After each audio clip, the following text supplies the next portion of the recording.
Programme news watch میں ایک بار پھر ناظرین آپ کو خوشامدید کہتے ہیں۔ اگلے بجٹ پر بات ہو رہی ہے۔ پروفیسر خورشید احمد ہمارے ساتھ اسلام آباد سے موجود ہیں۔ رشید احمد گڈیل صاحب ہمارے ساتھ ٹیلی فون لائن پر موجود ہیں۔ رشید گڈیل صاحب، آئی ایم ایف نے اب آر جی ایس ٹی کے حوالے سے تو کچھ نرمی اختیار کی ہے، آپ کی جماعت کا آر جی ایس ٹی کے حوالے سے وہی موقف ہے؟ جی آر جی ایس ٹی پہ ہمارا کل بھی موقف وہی تھا اور آج بھی وہی ہے، ٹھیک ہے نا، کیونکہ وہ انڈائریکٹ ٹیکس ہے، وہ ریگریسو ٹیکس ہے، وہ پاس آن ٹیکس ہے۔ پاس آن ٹیکس کا مطلب غریب عوام کی جیب پہ بوجھ پڑتا ہے۔ گورننس کتنا اہم ایشو ہے، کیونکہ ظاہر ہے قومی ادارے نقصان میں گئے، کرپشن ہوئی اس میں، اسی کی وجہ سے وہ نقصان میں گئے، اب کچھ بند ہونے کی نہج پہ پہنچ چکے ہیں، اکانومی کے بھی یہی حال ہے۔ گورننس کتنا اہم ایشو ہے، بہتر گورننس لانا؟ دیکھیں، گورننس کو بہتر کیے بنا آپ ادارے چلا نہیں سکتے، گورننس کو بہتر بنا آپ معیشت کو پروان چڑھا نہیں سکتے۔ اب زمانہ وہ نہیں ہے کہ آپ نے سیاست کی اور سیاست کی کھیل کھیلتے گئے۔ اب زمانہ پچھلے 2 ڈیکیڈ سے معیشت جو ہے وہ ملکوں کو چلاتی ہے۔ معیشت جو ہے آپ کے بیرون ملک میں آپ کو گریڈ دیتی ہے کہ بھائی کس گریڈ پہ یہ نیشن ہے، کس گریڈ پہ ریزرو پہ یہ نیشن ہے۔ آپ چائنا دیکھ لیں، آپ انڈیا دیکھ لیں، اور کل کا آزاد ہوا بنگلہ دیش دیکھ لیں۔ بنگلہ دیش کی جو کرنسی تھی ہماری کرنسی کی 1/4 پہ تھی، آج آلموسٹ ڈبل پہ ہے۔ تو انہوں نے اپنی ترقی کی، اپنی پالیسی اور ترجیحات بنائے۔ ان کے پاس کاٹن کی ایک دانہ نہیں ہوتا، ایک پھول نہیں ہوتا، لیکن ان کے پاس جو ایکسپورٹ ہے، ٹیکسٹائل ایکسپورٹ جو ہے وہ 24 سے 28 بلین ڈالر تک ہے، جبکہ ہماری پورے ملک پہ جہاں کاٹن ہوتا ہے، جو کاٹن پروڈیوسنگ کنٹری ہے، ہم آج تک 10 سے 12 بلین پہ پہنچے ہیں، ڈالر پہ پہنچے ٹیکسٹائل کی۔ تو ہمیں ترجیحات کا تعین کرنا پڑے گا۔ ہمارے ملک میں ویلیو ایڈڈ سیکٹر کو پروان چڑھانا ہوگا، کہ ویلیو ایڈڈ سیکٹر پروان چڑھے گا تو ہمارے پاس روزگار بھی ملے گا اور فورن ایکسچینج بھی آئے گا۔ جب فورن ایکسچینج آئے گا تو آپ کی کرنسی ڈی ویلیو نہیں۔ ٹھیک ہے خورشید صاحب، ہمارے ہاں بدقسمتی یہ ہے کہ جب وزیر مشیر بنتے ہیں وہ پیسے بنانے کے طریقے ڈھونڈتے ہیں، بجائے اس کے کہ عوام کی خدمت کی جائے، اداروں کو مضبوط کیا جائے۔ یہ معاملہ تو کیا آپ کو لگ رہا ہے کہ کہیں کسی نہ کسی سطح پہ یہ ختم ہوتا ہوا آپ کو دکھائی دے رہا ہے؟ اسی وجہ سے تو آج ہمارے قومی اداروں کا یہ حال ہوا ہے۔ آپ نے صاحب بڑے ہی مرکزی اور سب سے اہم سوال کو اٹھا لیا ہے۔ میری نگاہ میں پاکستان ایک ریسورس رچ ملک ہے۔ کوئی وجہ نہیں کہ ہم ایک غریب ملک رہیں۔ بنیاد وجہ کیا ہے؟ انکمپیٹنٹ لیڈرشپ، کرپٹ لیڈرشپ، دیانت اور صلاحیت، ان دونوں کا فقدان ہے۔ آپ ذرا غور کیجئے کہ ہم پی آئی اے کا مینیجنگ ڈائریکٹر لگاتے ہیں ایک پائلٹ کو، ہم آئل اینڈ گیس کے ذمہ داری سوچتے ہیں ایک آرتھوپیڈک سرجن کو۔ یہ طریقہ ہے ملک کو چلانے کا۔ پھر جو کرپشن کا عالم ہے، میرٹ کو آپ دیکھیے، ہر جگہ خون کیا جا رہا ہے۔ سپریم کورٹ کا یہ کام نہیں ہے کہ وہ اس ٹائپ کی نٹی گریٹی پر دخل دے، لیکن ہر روز ہمارے سامنے کرپشن کے نئے اسکینڈل آ رہے ہیں اور سپریم کورٹ سیکھ رہی ہے، آئیڈینٹیفائی کر رہی ہے، لیکن کوئی فرق نہیں پڑتا ہے۔ حکومت کو سمجھنا چاہیے کہ اس وقت سب سے زیادہ نقصان اس کی بیڈ گورننس، کرپشن، میرٹ اور صلاحیت کو نظر انداز کر کے اپنے پسند کے لوگوں کو آگے لانا، یہ بنیادی چیز ہے۔ اگر ہم اس کی اصلاح کر لیں تو آپ یقین مانیں کہ میری نگاہ میں 3 سے 5 سال کے اندر ملک کی معاشی قسمت تبدیل ہو سکتی ہے اور ہم ترقی کے راہ پر ایک ماڈل پیش کر سکتے ہیں۔ ساری خرابیوں کے باوجود ماضی میں آپ کو معلوم ہے کہ 1950s اور 60s کے اندر جو پاکستان کا ماڈل تھا اسے ملیشیا نے اختیار کیا، اسے سنگاپور نے اختیار کیا، اسے ساؤتھ کوریا نے اختیار کیا، لیکن ہم اس سے ہٹ گئے اور عالم یہ ہے کہ آج یہ ممالک ہم سے کوسوں آگے نکل چکے ہیں اور ہم پیچھے جا رہے ہیں۔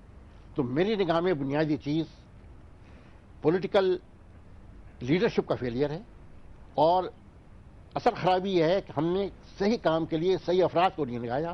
اس وقت آپ دیکھیے کہ سرکولر ڈیٹ کا مسئلہ ہے اور یہ ہر سال بار بار پیدا ہو رہا ہے، حالانکہ اس کو ایک دفعہ ٹھیک کرنے کی ضرورت ہے۔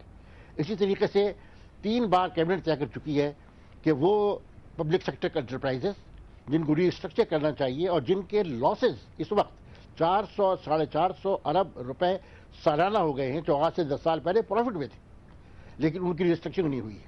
کیبنٹ نے طے کیا کہ 6 مہینے کے اندر ری اسٹرکچرنگ ہو جائے گی، 1 سال ہو گیا ہے اور 1 قدم آگے بڑھایا گیا ہے۔ تو یہ لیک آف گورننس ہے، یہ مس گورننس ہے، یہ ترجیحات کا کنفیوز ہونا ہے اور ذاتی مفادات کی خاطر وسائل کو استعمال کرنا. یعنی آپ دیکھیے کہ کہا گیا کہ ہم آسٹریٹی کی طرف جا رہے ہیں. وزیر اعظم نے اعلان کیا کہ ہم 30% اخراجات پرائم منسٹر ہاؤس کی اور پریزیڈنٹ ہاؤس سے کم کریں گے. کم ہونے کے بجائے وہ بڑھ گئے. آسٹریٹی کا نام لیا جا رہا ہے، لیکن ابھی آپ نے دیکھا ہے کہ 23 افراد کی کیبنٹ کے اوپر مزید 14 افراد کا اضافہ کر دیا گیا. جس طریقے سے خرچہ کیا جا رہا ہے ملک کے اندر اور ملک کے باہر، معلوم ہوتا ہے کہ جیسے یعنی اس ملک میں دولت کی فراوانی ہے. حالانکہ عالم یہ ہے کہ اس وقت 40% آبادی 80 روپے سے بھی کم روزانہ کی آمدنی کما رہی ہے، اور 75% وہ ہے جن کی آمدنی 160 روپے سے کم ہے. جبکہ وزیر اعظم اور صدارت کا جو اخراجات ہے صرف ہاؤس ہولڈ وہ روزانہ 25 لاکھ روپے ہیں روزانہ. ٹھیک ہے، یہ وہ تفاوت ہے، اور جب تک کہ ہم ان کو ایڈریس نہیں کریں گے ہم اس زلزلے سے نہیں نکل سکتے. ٹھیک ہے. گڈیل صاحب آپ فرمائیے، آپ تو ظاہر ہے آپ کی جماعت ایگریکلچر ٹیکس کی بھی بات کرتی ہے. خورشید صاحب نے تو فرما دیا کہ جہاں جہاں رکاوٹیں ہیں. آپ کے خیال میں رکاوٹیں ٹیکس کے حق میں ہوں، لیکن انکم کے اوپر. بالکل بالکل ایگزیکٹلی، آپ نے بالکل درست فرمایا. گڈیل صاحب آپ کیا سمجھتے ہیں کہ رکاوٹیں کہاں کہاں ہیں؟ یہ ہم معاملات کو بہتر کر سکتے ہیں، لیکن رکاوٹیں تو ہیں. رکاوٹیں، سب سے پہلی رکاوٹ میرے بھائی یہ اس ملک کے اندر جو موروثی اور جاگیردار سیاست ہے، جس کے علمبردار پارلیمنٹرینز ہوتے ہیں. اس ملک کی پارلیمنٹ کا 70-80% وہ حصہ ہے جو جاگیردار طبقے سے اس کلاس سے تعلق رکھتا ہے. جب ہم بات کرتے ہیں ایگریکلچر ٹیکس کی تو اس ملک میں 53.5 ملین ایکڑ جو زمین ہے قابل کاشت ہے. اس ملک کی اگر 4 کروڑ کو گن لو، جس میں گندم، رائس، کاٹن اینڈ شوگر، اس کا agriculture out put 4 billion rupees ہے. اور جو دوسری چیزیں ہیں ایگریکلچر کی وہ ملا کے 3050 بلین روپیز کی کراپ بنتی ہے. اگر اس میں 3 لاکھ کا سلیب والا سلیب لگا دو، 3 لاکھ سے اوپر والا، 3 سے 5 لاکھ روپے والا، جس میں 7.5% ٹیکس لگتا ہے، تو 233 بلین روپیز جمع ہوتے ہیں. اس ملک میں ہم نہیں کہتے کسان کو، ہاری کو، مزدور کو ٹیکس لگایا جائے. ہم نہیں کہتے چھوٹی 5-7 ایکڑ 10 ایکڑ پہ ٹیکس لگایا جائے. لیکن جو بڑے زمیندار ہیں جن کا لیونگ اسٹینڈرڈ شاہانہ ہے، جن کے بچے امریکہ یورپ میں پڑھتے ہیں، سال میں 10 دفعہ یورپ کے ٹور کرتے ہیں، وہ ان کی حویلیاں دیکھ لو، ان کی جائیدادیں دیکھ لو، لیکن وہ گورنمنٹ خزانے میں 1 روپیہ نہیں دیتے، کیونکہ وہ اس سے فائدہ اٹھاتے ہیں کہ ایگریکلچر ٹیکس کا سبجیکٹ جو ہے وہ صوبائی سبجیکٹ ہے. صوبائی سبجیکٹ سے نکالنے کے لیے بھی ہم نے اس کا حل دیا ہے. اس کا ایک بل ہم نے فائنانس میں ڈسکس کیا منسٹری میں. آج بھی ہماری فائنانس منسٹر سے میٹنگ تھی. ہم نے اس کا حل دیا، سولوشن دیا ہے کہ کس طرح آپ اس کو ٹیکس ریٹ میں لا سکتے ہو. جب تک آپ اتنے بڑے کراپ والے سیکٹر کو ٹیکس ریٹ میں نہیں لاؤ گے، جس کا 21.2%، 5% جو ہے جی ڈی پی کا شیئر ہے، 56% آپ کا شیئر ہے سروسز کا. بہت سے ڈاکٹر، بہت سے انجینئر، بہت سے وکیل اس وقت ٹیکس ریٹ سے باہر ہیں. تو سروسز میں بھی جہاں جو آدمی کماتا ہے 3 لاکھ سے اوپر جاتا ہے وہ قابل ٹیکس ہے، اس کی آمدنی میں ٹیکس لگنا چاہیے. غریب آدمی کو اس میں رعایت ملنی چاہیے. سوشل سیکٹر ہمارا اچھا ہونا چاہیے. ہیلتھ فیسلٹی سب کے لیے ہونی چاہیے. تعلیم سب کے لیے ہونی چاہیے. اختیار سب کے لیے ہمارا ایک منشور ہے، اس منشور پہ عمل درآمد ہونا چاہیے. اور ہم نے جو چارٹر آف اکنامی کا بل دیا ہے، ایک روڈ میپ دیا گورنمنٹ کو، اس میں 1250 بلین روپیز جمع ہو سکتے ہیں.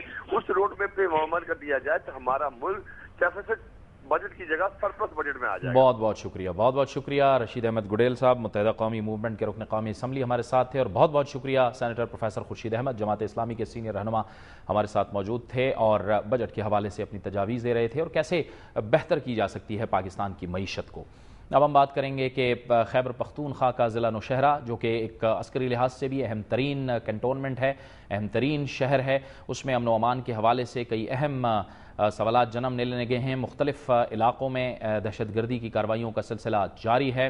آج ہم نے دیکھا کہ جلوزئی کے مقام پر بھی چیک پوسٹ پر دستی بم سے حملہ کیا گیا، اور اس کے ساتھ ساتھ اس سے پہلے بھی ہم نے دیکھا کہ مختلف علاقوں میں امن و امان کے حوالے سے صورتحال پیدا ہوئی. جی ٹی روڈ راولپنڈی پر وترڑ کے قریب ایک پل کو اڑانے کی کوشش کی گئی، اور اس کے ساتھ ساتھ اور بھی کئی واقعات ہوئے ہیں. دنیا نیوز کے نمائندے ندیم مشوانی ہمارے ساتھ موجود ہیں. ندیم، بتائیے کہ کون کون سے وہ علاقے ہیں جن میں یہ مسائل ہوئے ہیں نوشہرہ کے، اور قانون نافذ کرنے والے اداروں کا اس میں کیا کردار رہا ہے؟ اب تک کتنی گرفتاریاں ہوئی ہیں؟ جاوید بھائی، جب سے ابتباد آپریشن ہوا ہے اسامہ بن لادن کا، اس کے بعد سے دہشت گردی کی جو لہر ہے ضلع نوشہرہ میں، اس میں بہت زیادہ اضافہ ہو گیا. اب تک 4 اسکول جو ہیں ان کو اڑایا گیا ہے، پلوں کو اڑایا گیا ہے، مساجد میں بم رکھے گئے ہیں،